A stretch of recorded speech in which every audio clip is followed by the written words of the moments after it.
ক্ষেত্রে যাতে ভুল না হয়ে যায়, এই জন্য আল্লাহ আমাদের কল্যাণে, আমাদের মঙ্গলে আল্লাহ পাক নিজেই আমাদের রাসূলকে আমাদের মডেল বানাই দিলেন।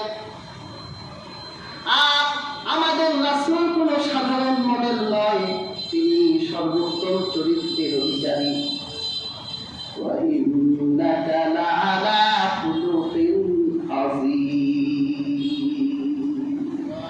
নিশ্চয় তোমাদের রাসূল হলো মহান চরিত্রের অধিকার। সুবহানাল্লাহ।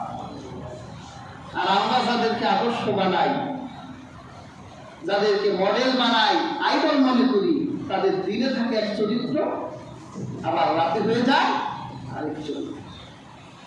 আর রাসূল হলো এমন মডেল, দিনে যেমন রাতে তেমন, সূর্যের আলোতে যেমন চাঁদের আলোতে তেমন। সুবহানাল্লাহ।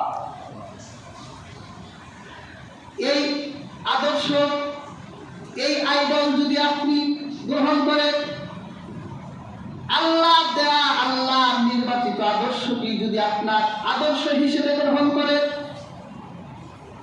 আল্লাহ আপনার জীবনের গুনাহগুলো মাফ করে দিবেন। قُلْ إِن كُنتُمْ تُحِبُّونَ اللَّهَ فَاتَّبِعُونِي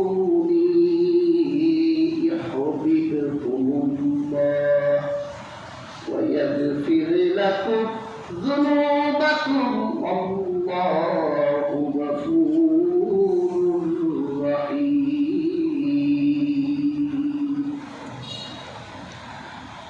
আল্লাহকে যে পাইতে চাই, হযরতকে ভালোবেসে, আল্লাহকে যে পাইতে চাই, হযরতকে ভালোবেসে, আরশ কুরসি লৌহ কলম না চাহিতে পেয়েছে সে, হযরতকে ভালোবেসে।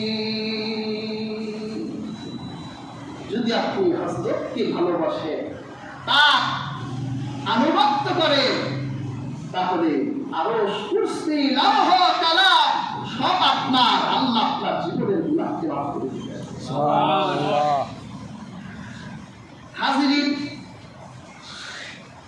আল্লাহ রাব্বুল আলামিন রাসূলকে আমাদের আদর্শ করলেন। ফি রাসূলিল্লাহি উসওয়াতুন হাসানা বললেন, যে রাসূলুল্লাহর ভিতরে আদর্শ আছে।